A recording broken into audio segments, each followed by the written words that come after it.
Përshëndetje për anëtarët dhe udhëheqësinë e Shoqatës Kulturore e Bashkimit, për kryetarin Arbenita Zeka Sordulli, për gjithë anëtarët dhe me këtë rast shfrytëzoj mundësinë që t'ja uroj edhe festën më të madhe të kombit shqiptar, ditën e flamurit apo ditën e pavarësisë së Shqipërisë.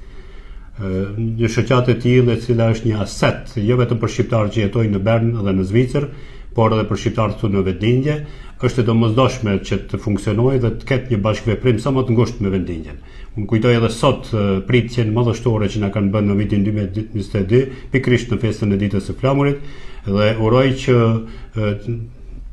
aktivitete, festat dhe